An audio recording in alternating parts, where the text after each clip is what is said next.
As reported on May the 16th, explosions were heard in the temporarily occupied Crimea, and only on May the 19th it became clear that as a result of a drone attack, an ammunition depot and 4 premises of the 126th Coastal Defense Brigade in Perevalnoye were destroyed. Russian media reported this with reference to their own sources. It is known that the detonation of ammunition was so strong that the local occupation authorities had to evacuate 2,000 people, although they did so unofficially. In addition, 4 buildings on the territory of the military unit burned down with a total area of 5,000 square meters. The report says there are also known casualties among military personnel. However, civilians were not harmed, and the local pseudo-authorities kept silent about the attack and did not comment on the damage in any way. Astra Channel says that local authorities evacuated more than 2,000 local residents. Some of them were settled in the PVR in the village of Dobro.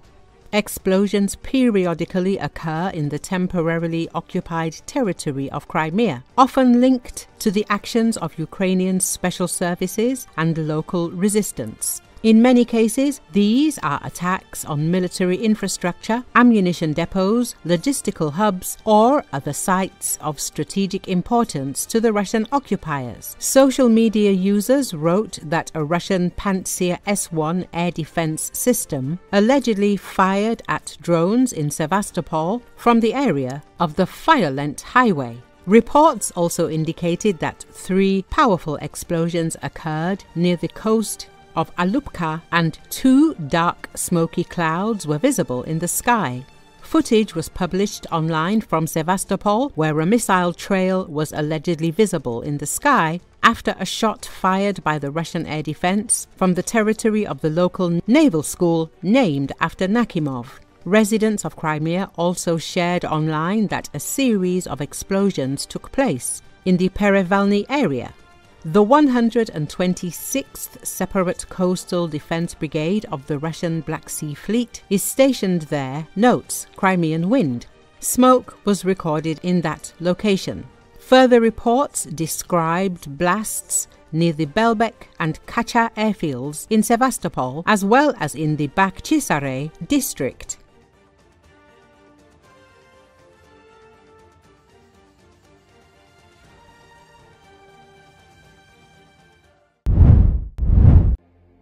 President Donald Trump is frustrated by both Russia and Ukraine ahead of separate calls Monday with Russian President Vladimir Putin and Ukraine's Volodymyr Zelensky. He's grown weary and frustrated with both sides of the conflict, White House Press Secretary Karoline Leavitt told reporters Monday morning. He has made it clear to both sides that he wants to see a peaceful resolution and ceasefire as soon as possible. According to Associated Press, Trump's call with Putin is set to take place around 10 a.m. to be followed by his conversation with Zelensky. Trump is hoping that the separate phone will make progress toward a ceasefire in the war in Ukraine. Trump expressed his hopes for a productive day, Monday, and a ceasefire, in a social media post over the weekend. His effort will also include calls to NATO leaders. Good morning, everybody. Good morning. Thank you for joining us early today. We have a very busy day. As of today, we are still funding both Israel's and Ukraine's wars. So can Americans expect to finally be done financing foreign wars at some point? Do you consider that one of the president's goals? As you all know, the president will be speaking with Putin at 10 o'clock. He plans to call President Zelensky when that call concludes. I spoke to the president about that call at 10 o'clock. I don't want to get ahead of those very important conversations, but of course you will hear directly from the president or me after those calls conclude today, so you can expect that. As for Israel and Gaza, the president continues to not only himself but his national security team engage in talks on both sides of this conflict. The president made it very clear to Hamas that he wanted to see all hostages released. And last week, when we were flying out of town, there was great news on that front with the return of Eden Alexander, who is the last remaining hostage in Gaza. So to answer your question, the president is always thinking about the American people, the American taxpayer first. He wants these conflicts to end, not just to save money, but most importantly, to save lives. When the One Big Beautiful bill passes, We will replace the current antiquated system. The FAA will enhance safety in our skies, reduce delays, empower the future of air travel in the United States. Is the goal to get Putin to agree to a ceasefire? Is the goal to lead to some sort of in-person negotiations with Putin and the president? Well, I think, again, we'll see how the call goes, and the president has made it clear his goal is to see a ceasefire and to see this conflict come to an end. And he's grown weary and frustrated with both sides of the conflict. The president and his team have put an enormous amount of effort in solving this very complicated war that, again, began because of the last administration's weakness. Does he still want to meet Putin personally? I think the president would certainly be open to that, but let's see how this call goes today. What's the status of the secondary sanctions package? The president's been talking about that. You haven't imposed them yet, but is that still on the table? I think everything's on the table, yes, and again, I won't get ahead of the president in any commitments or decisions, but certainly it's something he's been looking at and discussing. The president and his team have put an enormous amount of effort in solving this very complicated war that, again, began because of the last administration's weakness. Does he still want to meet Putin personally? I think the president would certainly be open to that, but let's see how this call goes today. Vladimir Putin did not travel to Istanbul to meet with President Volodymyr Zelensky for the peace talks. The British Mirror reports one reason. They claim that Putin has an obsession that prevents him from leaving not only Russia but even the Kremlin. Russian dictator has tightened his security and rarely leaves his Kremlin security bubble out of fear of a Ukrainian kill squad, anti-Kremlin plotters or killers from within his inner circle. Recall, Vladimir Putin even has led Russia's Victory Day commemorations with a parade in Red Square and heightened security. Heavy security and restrictions were in place in the center of Moscow.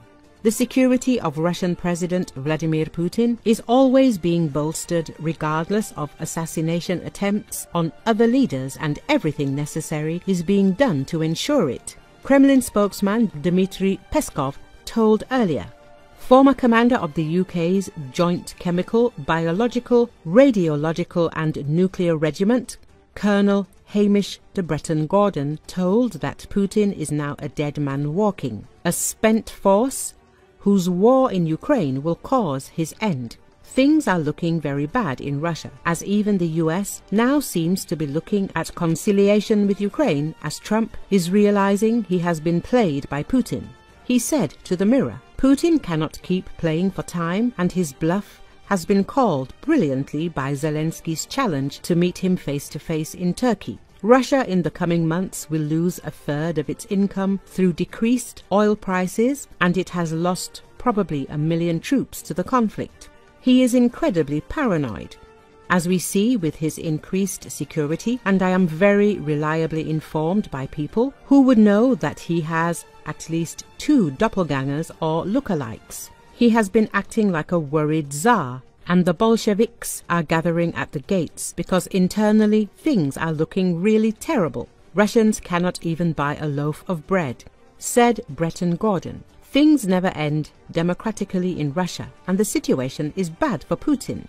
He has had people killed for years, and some in his military have already been dealt with in such a way. He knows the way this goes for a leader in Moscow who is not making good decisions, so he is probably right to be paranoid. Bruce Jones, one of the UK's leading analysts in Russian intelligence and the military, said.